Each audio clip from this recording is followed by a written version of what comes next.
बिसायख'थिया खाथिनिफ्राय खाथि सौफैगासिनो दं। ओंखायनो जोङो पार्टि वार्कखौ दिनै खालामबाय थादों। बिटिसिनि मोनफ्रोमबो 40टा समस्तियाव बे हाबाफारिया जालांगासिनो दङ। दा बेवहाय जोंहा इसु हिसाबै बेनो जोंनि दा बिटिसिआव थानाय 35 लाख जनसाधारनफ्रा डिप्राइभ जागासिनो दं मोननांगौ अधिकारनिफ्राय। दिनै साख्रि बाख्रिनिफ्राय आराम्भ खालामनानै डेभेलपमेन्टेल खामानिनिफ्राय आराम्भ खालामनानै दिनैहाय जोंनि समस्त जे जोंनि मौलिक अधिकार दंमोन बिनिफ्राय बन्सित जानानै दङ। दा बिनिफ्राय जोङो उद्धार खालामनांगोन। दिनै दानि इउपिपिएल सरकारा जोंनि रायजो राजाफोरखौ थगायदों। डेभेलपमेन्टनि नामाव दिनै बिथांमोना थाखा फैसा दिनै आत्मसात खालामदों। दिनै डेभेलपमेन्टनि थाखाफोरखौ बिथांमोना जे आत्मसात खालामनानै जे डेभेलपमेन्टआव बाहायनांगौफोरखौ फान्डफोरखौ डाइभार्ट खालामदों। दिनैहाय जोङो नुबाय थादों बिथांमोना बे फेस्टिभेल खुंनायनि नामाव गोबां थाखा नस्थ' खालामबाय। एडुकेसन डिपार्टमेन्टनिखौ स्पर्ट्सआव बाहायलाबायनानै एडुकेसन डिपार्टमेन्टनि खामानि मावनांगौ दिनै बन्द' जानानै दङ। स्कुल कलेजआ प्रभिन्सियेलाइज जानांगौमोन बेफोर दिनै 5 बोसोराव जालाङाखिसै। बरंस' दिनै बिटिआर एकर्डआव लिरनाय दंमोन 6.3आव दिनै दासिमबो खारज'खरि जायाखिसै। 10टा कलेजखौ प्रभिन्सियेलाइज खालामदों होन्दोंमोन नाथाय दिनैबो बेथन गैया आरो आसाम गभर्नमेन्टआ दिनै बे बेथन होनो थाखाय थाखा थाइसेबो हराखै। लोगोसे बिटिसिनि एसअपिटिनि फैसाखौ बाहायनो मोनाबो होनहरदों। दा दिनै बिथांमोनहा बेथननिफ्राय बन्सित जाना दं। थारमाने खुनु कलेज स्कुला प्रभिन्सियेलाइज जायाखै। दा दिनै बेजों लोगोसे दिनै इनस्टिटिउसनफोर फैनांगौ दंमोन बिटिआर एकर्डनि गेजेरजों नाथाय बेबो दिनै फैयाखिसै। दिनै अलरेडि रिजेक्टेड 2024नि 3 तारिख जानुवारियाव जानाय बे मिटिङावनो रिभु मिटिङावनो बेखौ केन्सेल खालामना दोनखाजोबदों। आरो बेजों लोगोसे 1,500 कोटि थाखा फैनांगौ दंमोन बे फैसाखौबो हराखै आरो हरनाय जायाखै होननानै अलरेडि डनार मिनिस्ट्रिया बुंबाय मोनसे आनस्टार्ड कुइसननि एन्साराव। दिनै रोंगोरा बिथाङा सोंदोंमोन। दा दिनै बिथांमोना डिपिआर होनो हायाखै होनदों डिमान्ड होनो हायाखै फैसाखौ बबेयाव बाहायगोन बबे सेक्टराव बाहायगोन। दा बेखौ नायनानै बुजिनो मोनो जे दिनै इउपिपिएलआव गोरों मानसि गैया। सरकारखौ मोजाङै सालायनो रोङा। रायजो राजानि गांनाय उखैनायफोरखौ मिथिया खालि थगायनाय। न'खर न'खर साख्रि होनानै थगायबाय। रावनोबो साख्रि होनो हादिया। CSPखौ नाङा होननानै बिथांमोना सिफायबाय। दिनै इन्टारिम CSP बानायदों इन्टारभिउ फाथिलाबायदों। नाथाय दिनै हाइकर्टनि अर्डार मोनाबा बिथांमोना इन्टारभिउ फाथिनो मोनामोन। दा जायनि थाखाय 2 माससो सिगां इन्टारभिउ होनायखौ दाबो रिजाल्ट होनो हायि कारना बे जानानै दं। आरो बिथांमोना रिजाल्टखौ होनो हानाय नङा। मानो होनबा हाइकर्टआ दाबो बिथांनि फाइनाल रिपर्टखौ हराखै। मोनसे बार्डिक फाइनाल बायदि ओंखाराखै। दा ओंखायनो बिथांमोना बेराफारफ्रोमबो थगायनाय। आइजोफोरखौ थगायबाय। दिनै 75,000 होगोन होननानै दा बेफोरबो मोनसे थगायनाय। दिनै लेन्ड पाट्टा होगोन होननानै बयनोबो खोथा होदोंमोन दिनै बेयावबो थगायबाय। दिनै लेन्ड पजिसन सार्टिफिकेटसो होदों। बयनोबो हानि अधिकार होनायनि खोथामोन। नाथाय दिनैहाय चिराङाव गावनि बर' मानसिखौनो बिथांमोना उच्चेद खालामदों। बेसेबां दुखुनांथाव। फरेस्ट डुवेलार्स एक्टनि गेजेरजों हासो होनांगौमोन बिथांमोना होखारदोंसो। होमबा बिथांमोननि जेथुनाखि प्रतिश्रुति गासिबो उल्थाजोब। दा बेखायनो बिथांमोननि सायाव दिनै माने रायजो राजाफ्रा बिसास गैला। आरो बे इसुखौ लाना जों आवगायगासिनो दं। आरो रायजोफ्रा जोंनो खोथा होदों जे फैबाय थानाय बिसायख'थियाव जों इउपिपिएलखौ बिदाय होसिगोन। फैबाय थानाय बिसायख'थियाव बिपिएफनो भट होनानै मोनसे मोजां सरकार जाय सरकारा 17 बोसोराव रायजो राजाफोरनो मोनसे डेभेलपमेन्ट होनो हादोंमोन। लामा दालां बानायनो होनो हादोंमोन। स्कुल कलेज प्रभिन्सियेलाइज खालामनानै होनो हादोंमोन। दिनै CIT engineering college Bodoland university दिनै बेबादिनो गोबां बानायनो हादोंमोन। बेबादि गोरों नेताखौसो दिनै नांगौ होननानै रायजोफ्रा दिनै नेगासिनो दं बिगासिनो दं। 100% थगायदों। RTIनि गेजेरजों जोङो दिनै मोनगासिनो दङ। RTIनि गेजेरजों जों मोनबाय। दिनै बिथांमोना बे ISPL जेखौ खालामदों बे इन्टार 6 सिडुल जे फुटबल टुर्नामेन्ट बिथांमोना जोहोनाय। दा बेवहायबो जों RTI होनानै मोनदों। 10 लाखनि ओंखाम जाहोनानै 1 कोटि थाखा बख'नाय। दिनैहाय उदालगुरियाव दिपेन बर' हार्डवेर इन्टारप्राइज नाम हयथ' बे दिपेन बर' बिथां एबसुनि आफादगिरियानो जागोन खोमा जों मोनसे केटच खालामदों आरोखि। दा बिथाङाबो 3 कोटि थाखा बख'दों। हटेल माबा माबि जाहोनाय खरसाव बिथाङाबो 10 लाखल' थांदोंमोन जोंनि आं खोनानायाव। दा बिथाङा बिनि एगेन्स्टआव 3 कोटि थाखा बख'नानै जादों। दा बिदिनो गोबां RTI कपि दङ। इडुकेसननि फैसाखौ स्पर्ट्सआव बाहायनाय। दा बेबादिनो टेम्परारि दिनै बायदिसिना बानायलाबायनाय गेलारि टेलारि बानायनाय औवा बायनाय बाथाम बायनाय। दा बे फैसाफ्रा दिनै मिसइउस जाजोबनानै दं आरो मालाय। आरो बिथांमोना खुंनोबो हादिया। खालि खेबसेल' खुंनो हाबाय। सिजन 1 खुंदों सिजन 2, 3, 4, 5 फैनांसिगौमोन नङा होमबा खुंनो हायाखिसै। दा बिथांमोनहा बे जाख्ल'नाया दिनै बारा जादों। गोबांथार ITRनि गेजेरजों दिनै प्रमान जाबाय। 10टा कलेजखौ जों दाख्लै RTI होनानै दिहुनदोंमोन बबे कलेजआ प्रभिन्सियेलाइज जागोन हाग्रामा महिलारि खुंनाय समाव आरो दानि प्रम'टनि समाव दिनै RTI कपियाव होदों। मोनसेबो कलेज प्रभिन्सियेलाइज गैया। खिन्थु हाग्रामा महिलारिनि दिनावसो दिनै गोबां कलेजफ्रा प्रभिन्सियेलाइज जायो। बिनि जोंनि लिस्टबो दं 13टा कलेजनि लिस्ट। दिनैहाय नोङो Kokrajhar commerce college, Kokrajhar science college, Kokrajhar girls college बिदिनो नोंथांमोननि मुसलपुर दिनै गोबां उदालगुरिफ्रावबो दिनै बिनि लिस्टफ्रा दंजोबो आरो मालाय दा प्रमद बर'आ जेबो खालामनो हायाखै दा बेफोरबायदि मोनसे जाख्ल'नाय दिनैबो खोनाबाय थादों बिल हरोबा 30% लानाय खामानि होबाबो 30% लानाय बे आरो साख्रि बाख्रियाव दिनै गावथ' होनो हाया दिनै बै हाग्रामा सारनि समावहाय मामोन थार्ड ग्रेड फर्थ ग्रेड साख्रियाव बिटिसिनि मानसिफ्राल' मोनोमोन बिटिसियाव नाथाय दिनै बाहेरानि मानसिफ्राबो फैनायाव साख्रि लाफैगासिनो दं थिखा थुख्लियाबो बिटिसिनि बाहेरानि मानसिफ्रा लाफैगासिनो दङ दिनै उदालगुरियाव गिदिंनानै नुदों दिनै गिदिर बे अन्थाइ बालानि महलफ्रा सोरबा बिटिसिनि बाहेरानि मानसिफोरनि आखायावसो दंजोबो होमबा जोंनि बिटिसिनि मानसिफ्रा मा मावनानै जागोन सेंग्रा सिख्ला BA पास MA पास जानानै ओरैनो दंजोबो दा बिथांमोना मा खालामनानै जागोन जों मा खालामनानै जागोन दा ओंखायनो बे मोनफा इसु बिथांमोना दिनै जोंखौ थगायदों बे थगायनायखौ दिनै गामिनि ना फाननानै जाग्रा मैगं फाननानै जाग्रा बन दाननानै जाग्रा फिसा बेफार बानिज्य खालामनानै जाग्रा बयबो मिथिजोब्बाय बाजाराव बेसा किना गैला हार्डवेर स्ट'रा बिक्रि जाला ना बेदर फाननो हाला दिनै बेबादि अबस्था जाना दं बयबो सोलायनायखौ लुबैफिनबाय प्रमद बर'नि सरकारखौ बयबो बिदाय होनो थाखाय रेडि जाबाय जोङो गयबारि ब्लकआवहाय दिनै जोंनि इउथ BPF वुमेन BPF आरो BSU बे मोनथाम आफादखौ लानानै जइन्ट वार्कार मिट लादों आरो बावहाय जोङो हाग्रामा सारा दाखालि बावै CWC आव डिक्लेयार होनाय बायदि 100 कौटि रां बोसोरसेयावहाय जोंनि इयुथ्सफोरनि डेभेलपमेन्टनि थाखाय जोङो मा खामानि मावगोन बेनि सायाव जोङो गुवारै जोंनि इयुथ्सफोरनो जोङो फोरमायदों आरो फैबाय थानाय समाव वुमेनफोरनि थाखाय जि 40 कौटि मोनसे बाजेट हमनाय जागोन पार इयार मोनसे बोसोरावहाय दा बेखौ जोङो बोरैहाय माने खामानियाव बाहायगोन बे खोथाखौ लानानै गुवारै सावरायदों माने सेनियर सिटिजेन बिथांमोननि थाखाय 10 कौटि इयुथ्स होनना बुङोब्ला जोङो इयुथ्सखौ गोबां बिथिङाव जोङो रानदों 45 बोसोर बैसोनि सिङाव थानाय इयुथफोरनि जिथु आनएमप्लयमेन्ट जेंना बेखौ लानानै BPF सरकारा बोरै सुफुंगोन बेनि सायाव जोङो गुवारै मोनसे एक्सप्लेनेसन होनो थाखाय जोङो ग्रासरुट लेभेलनि रायजो राजाफोरखौ लानानै जोंनि वार्कारफोरखौ लानानै जोङो बे हाबाफारिखौ लादों जायफोर बिथांमोना मेट्रिकआव टप 10 जायगा आवग्रिदों BTC ओनसोलनि सिङावहाय थानाय आरो बेजों लोगोसे हायार सेकेन्डारि बेजों लोगोसे बर' MIL बर'ल' नङा गुबुन साबजेक्टआवबो MIL साबजेक्टआव जायफोर बांसिन पार्सेन्ट मोननानै जोंनि BTC ओनसोलनिफ्राय माने हाइस्ट मार्क माने जायफोर केरि खालामगोन बिथांमोननो हायार इडुकेसन लानो थाखाय खमब्लाबो 5 लाख थाखा बिथांमोननो रां बान्था होनाय जागोन आरो बिनि बादैबो इयुथ फेस्टिभेल जों खुंगोन आरो बे इयुथ फेस्टिभेलाव इयुथफोरनि गोबां एक्टिभिटिस जेरै कालचारेल एक्टिभिटिस स्पर्ट्स एक्टिभिटिस जाहाथे जोंनि इयुथ्सफोरा इन फिउचार माने इन्टारनेसनेल लेभेलावबो साफा फिट सासे गेलेगिरि महरै बाहागो लाहैनो हायो जोङो बेबायदि मानसिफोरखौ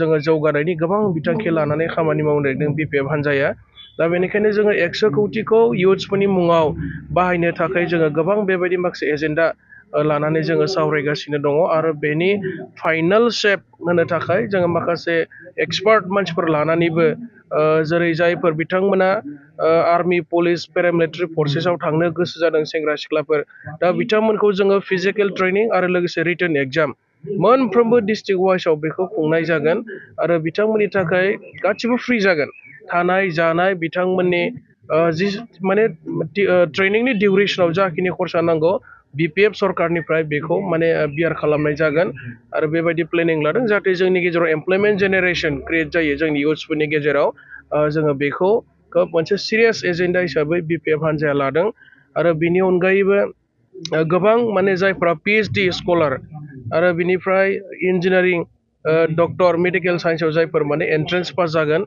बिथांमोनखौ BPF निफ्राय माखासे सेनियर जायफोर IAS अफिसार दं IPS अफिसारफोर दं बिथांमोनखौ लानानै मोनसे ट्रेनिं लोगोसे कचिंखौ होनाय जागोन आरो बेबायदि गोबां एजेन्डा लादों आरो माखासे एजेन्डाखौ जों उननि हाबाफारियाव बुंगोन जोङो सरकार फैग्रोमोना बेखिनि हाबाफारिफोरखौ जोंनि BTC ओनसोलनि लाइमोन सेंग्रा सिख्ला माने इडुकेटेड जि माने आनएमप्लयमेन्ट प्रब्लेम बेखौ जोङो फोजोबनो थाखाय बेबायदि गोबां एजेन्डा लादों आरो बिथांमोननि थाखायनो 100 कौटि पार इयार माने बाहायनाय जागोन होननानै जोङो फोसावबाय थादों माने बिथांमोना साक्सेस जायाखै माखासेयाथ' गावबा गाव प्राइभेटलि लानानै माने बिथांमोना साक्सेस जादों सुपार 50नि गेजेरजोंल' लानानै सोरबा एसेस मोनदों बे नङा गावबा गावनो प्राइभेट माखासे इन्स्टिटिउसनफ्राव लानानै बिथांमोना सोरबा एस मोनदों बा एलाइट सार्भिसेसआव बिथांमोना मोननो हादों नट अनलि सुपार 50 आरो दा सुपार 50आव मोनदों होननानै जोङो बुंनो हाया बिथांमोना सासे सानै मोनदों जानांगौ खिन्थु पार्शियेल जादों आरो खालि सुपार 50नि कचिंनि गेजेरजोंल' मोनाखै गावबा गावबो माने प्राइभेट इनस्टिटिउसनफ्राव कचिं लानानै मोनदों जोङो बेबायदि नाम होनो सानाखै जोङो मोनसे आलदा रोखोमनि नाम सिन्था खालामबाय थादों उनाव जेब्ला बिनि नमेनक्लेचारा फाइनाल जागोन अब्ला जों नोंथांमोननि मिडियानो फोरमायगोन आरो बिपिएफ हान्जाया दायो फुल प्रिपारेसनाव दङ आरो बिपिएफआ दिनै 25थानि बारा जोङो माने समस्ति देरहा हागोन गयबारियावबो जोंहा बिराद गोख्रों जोंनि वार्कारफोरा माने गयबारियावबो मरेलि बिराद स्ट्रं आरो बिथांमोननो जोङो टिकेट डिक्लेयार होनाय लोगो लोगो बिथांमोना गावबा गाव एरियायाव जाबायदि खामानि मावनांगौ बिराद गोख्रों भाबै खामानि मावनो थाखाय बिथांमोना माने फिजिकेलि एन्ड मेन्टेलि माने वेल प्रिपेयार जाना दङ पिटिसिनि 40टा समस्तिनि मादाव जोङो दिनैनि तारिखाव इलेक्सन जायोबा 25टा 26टा आरो एसे जुर होयोब्ला जोङो 30टासिम देरहागोन एबसुलुट मेजरिटि मोननानै हाग्रामा महिलारि सारनि दैदेननायावनो बिपिएफ हान्जाया सरकार दागोना 100% खाथां जानानै दङ नोंथांमोनाहाय इउपिपिएल हान्जाया इलेक्सनखौ सानफ्रोमबो फावसायजानो लुबैदों इलेक्सनाव बिथांमोना फेस खालामनो थाखायनो दिनैनि तारिखाव साहस गैया आरो जेब्ला बिजेपिया भारतीय जनता पार्टी बिजेपि हान्जाया जेब्ला इउपिपिएलखौ सापर्ट खालामा इउपिपिएलजों एलायन्स खालामा इउपिपिएलनो अक्सिजेन होआ इउपिपिएलखौ मरेल सापर्ट खालामा बा माने बेकिं खालामा अब्ला इउपिपिएलआ दिनैनि तारिखाव हारसिङै इलेक्सन गेलेनो हानायनि कुनु परिबेस गैया बिथांमोना थांनाय 5 बोसोराव रायजो राजाफोरनो जाबायदि खोथा होदोंमोन जाबायदि बिथांमोना गेरेन्टि होदोंमोन सेंग्रा सिख्लाफोरनि एमप्लयमेन्टनि जेंना वुमेनफोरनि सेल्फ हेल्प ग्रुपखौ 75,000 होगोन होननानै बुंनाय खोथा माने जोंनि खेथि मावना जानाय भिसिडिसि वाइसआव गंनै ट्रेक्टर होगोन होनना बुंनाय डिजिटेल भिलेज खालामगोन होननाय बाथ्रा दा बेबायदि गासैबो बिथिङाव बिथांमोना फेल जानायनि थाखाय रायजोनि खाथियाव मा इस्युखौ लानानै थांगोन आरो मा खोथा बुंनानै जों इलेक्सन देरहागोन बिथांमोना जेबो इस्यु नागिरनानै मोनासै गावसोर माने खोथा होनाय बायदि भिजन डकुमेन्टआव माने 60टा समस्ति खालामगोन होननाय बेबो फेल जाबाय उदालगुरिनि सानजाहा सिमा बारायगोन सनितपुर बिश्वनाथआ दाजाबगोन बेबो माने फेल जाबाय दा बिथांमोनखौ नायदों जोङो इउपिपिएलआ सरकार दाखांनायनि उनाव जोंनि बिटिसि ओनसोलनि रायजो राजाफ्रा एक बोसोराव माने बोसोरफ्रोमबो एनुवेल बाजेटआ माने 200 कौटि सानफ्रोमबो खम जागासिनो दङ जोङो बिराद गिदिर मोनसे लस जागासिनो दङ प्रमद बर' दैदेननाय इउपिपिएल सरकारनि गेजेरजों मानोना बिथांमोना 10% इनक्रिमेन्ट खालामनानै पपुलेसन पेटार्ना जिहेतु बोसोरै बांबाय थायो बे हिसाबै जोंना बाजेटआ देग्लाय मार्चआव जानो गोनां जि बाजेट एनुवेल बाजेट बियो देग्लाय 1000 कौटि जाफैनांसिगौमोन दा खिन्थु बेखौ खमायनानै 803 कौटियावसो माने जानो थाखायसो 2025 आरो 26नि जि माने एनुवेल बाजेट दा बेखौ नायबा जोंहा माने बिटिसि ओनसोला जोबोद लस जागासिनो दङ बिथांमोना माखासे फाइनान्सियेल पलिसिनि सायाव हयथ' नलेज गैया खोमा दा बेनिखायनो बेबायदि गोबां लस जानाय नुदों दाख्लैबो सेन्ट्रेल गभर्नमेन्टआबो 125.66 crore माने जोंनि बाजेटखौ माने खमायनानै हरदों दा बियो जोंनि थाखाय माने लस जादों जोंनि बिटिसिया जाबायदि डेभेलप जानांगौमोन जायाखिसै बिथांमोना माने इउनिभार्सिटि बानायगोन होनदोंमोन भैरबकुन्द ट्राइबेल इउनिभार्सिटि बानायनायनि खोथा बुंदोंमोन नोंथांमोननि बाक्सा जिल्लायाव एग्रिकालचार इउनिभार्सिटि मोनफ्रोमबो डिस्ट्रिक्टआव एडिशनेल माने नवोदया स्कुल माने लाबोगोन होननानै बुंदोंमोन दा बेबो फेल जाजोब्बाय स्पर्ट्स इउनिभार्सिटिखौ बिथांमोना लाबोनो हायासै एग्रिकालचार इउनिभार्सिटि स्पर्ट्स इउनिभार्सिटि नेरिम north eastern regional institute of medical science चिरां जिल्लायाव खालामगोन होननानै बुंदोंमोन दा बेफोर गासिबो दिनै फेल जाबाय आरो बिथांमोना दिनै रायजोनि खाथियाव थांनानै खोथा बुंनो थाखाय जेबो इस्यु गैया आरो बिथांमोना बेनिखायनो इलेक्सन गेलेनो थाखाय साहस खालामाखै होनना जों मिथिदों आरोखि आइजो माने बिमा माहारिया आन्दलननि सिगांनिफ्रायनो जोंनि बे बिटिसि दानायाव जि सोमावसारनाय जाबोदों बे समनिफ्रायनो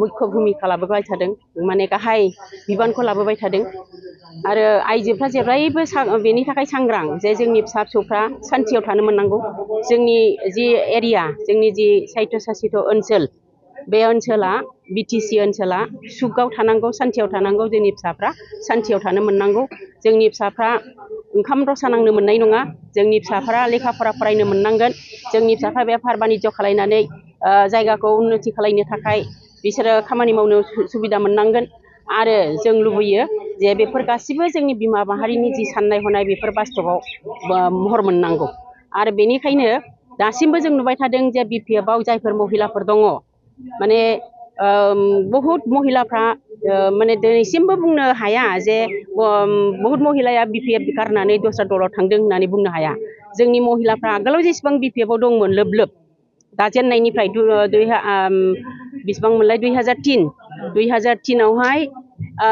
BTC एकर्ड जानायनि समाव लैहोर लैहोर महिलाफ्रा बर'ल' नङा बर' अनाबर' गासिबो महिलाफ्रा BPF आव जब खालामजोबदों माने सापर्ट खालामजोबदों आरो बेफोर महिलाफ्रा खुनु रावबो माने मेक्सिमामानो BPF जों दङ आरो जोंनि लुबैनाया बेनो जे जोंनि ओनसोला सान्ति जानांगौ निरापत्ता जानांगौ माने निरापत्ता मोननांगौ जोंनि गासिबो फिसा फिसौफ्रा बेवहाय खुनु जाथि हारिनि खोथा गैया एकतायै थानांगौ खौसेयै जोंनि ओनसोलखौ उन्नयननि थाखाय जौगासारनायनि थाखाय बयबो खामानिखौ मावनो मोननांगौ बे आसायावनो जोंनि महिलाफोरखौ जोङो बुंदों जे दस्राफोरनि बे गुबुन गुबुन राजखान्थि हान्जाफोरनि जेनेखि थगायनाय राजनिति प्रलबननि राजनिति बे राजनितिखौ खोनासंनो नाङा बिसोरनि खोथाफोरखौ आरो जोंना जिहेतु सासे गोख्रों नेता दङ जायखौ जोङो बुंनो सानो जे जोंनि गासिबो गांनाय उखैनायनि नोजोर होनो हाग्रा जोंहा सासे नेता दङ आरो बेनो जाबाय हाग्रामा महिलारि बिथाङा बयनिबो गांनाय उखैनायखौ बुजिनो हायो आरो बयनिबो निरापत्तानि थाखाय बिथाङा खामानि मावनो हायो गतिके जोङो महिलाफ्रा बिथांनि सायावनो आस्था लाखियो बिथांनि सरकार फैफिननांगौ आरो निस्सय बिथांनि सरकारा फैफिनगोन आरो बेनि थाखायनो गासिबो महिलाफ्रा जयै खौसेयै थानानै जोङो फैगौ जि इलेक्सन 2025 नि बे इलेक्सनाव BTC आव आरोबाव BPF नि सरकारा फैफिननांगौ बेनि थाखाय जोङो आइजो माहारिफोरनिफ्राय महिलाफोरनिफ्राय जोङो बिथांखौ जेसेबां हायो जोङो नाजागोन सेस्था खालामगोन जाहाथे जों सरकारखौ गठन खालामनो हायो जोंनि लुबैनाया बेनो बे जाहैबाय मोनसे प्रलबननि राजनिति आरो बे प्रलबननि राजनिति गाज्रि राजनितिखौ UPPL आ सिगां इलेक्सनाव नामिनाय लोगो लोगोनो बिथांमोना बे BTR इलेक्सननि उनावहायनिफ्रायनो प्रथम बिसोरो राजनितियाव पदक्षेप होदों आगान होग्रोमोना बिथांमोना बे प्रलबननि राजनितियाव हाबदों दा प्रलबनखौ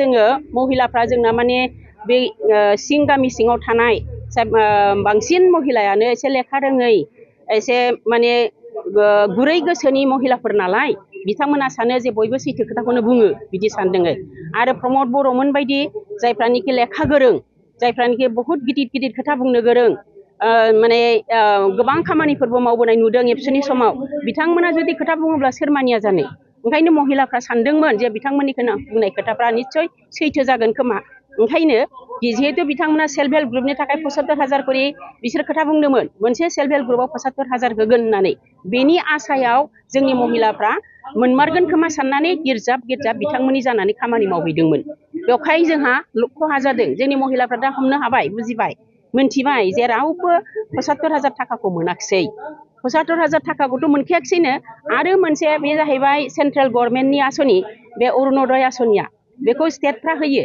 दा स्टेट गभर्नमेन्टनिफ्राय बियो BJPनि मोनसे आसनि UPPL आ बेखौ बिसोरो गावसिनि आसनि होननानै बिसोरो नंखाय नकल फर्म प्रिन्ट खालामनानै बेवहाय ट्रेक्टरनि छबि आरो बिबारनि छबि होनानै बेखौ जोंनि महिलाफोरनो मिटिं खालाम बेखौ रानै होबाय बिसोर सानबाय बे फर्मखौ जुदि जों फैसा होनाङालासिनो ओरैनो मोनदोंबा बे फर्मनिफ्राय जों 1200 थाखा 1250 थाखा मोनोब्ला बेवहाय जोंहालाय माथो खथि दं ओंखायनो महिलाफ्रा गिर्जाब बिसोरजों सहाय खालामदोंमोन हेल्प खालामदोंमोन मदद खालामदोंमोन खिन्थु दा नुनो मोनबाय रावबो मोनाखिसै सेल्फ हेल्प ग्रुपनि 75 थाखाखौबो मोनाखिसै आरो रावबो बेबायदि अरुणोदयनि आसनिखौबो मोनाखिसै खारन अरुणोदयआ मोनसे क्राइटेरिया दङ मोनसे नेमखान्थि दङ बे नेमखान्थिजों थाङाबा अरुणोदयखौ मोना दा जोंना महिलाफ्रा रावबो मोनाखिसै नालाय आंगायनानै दा बिसोरो जों जे आइजो आगोलनिफ्रायनो जों आइजो आफादबो खालामनानै फैनाय हिसाबै आइजोफोरनि जि गोसोनि लुबैनाय सान्थि गोजोन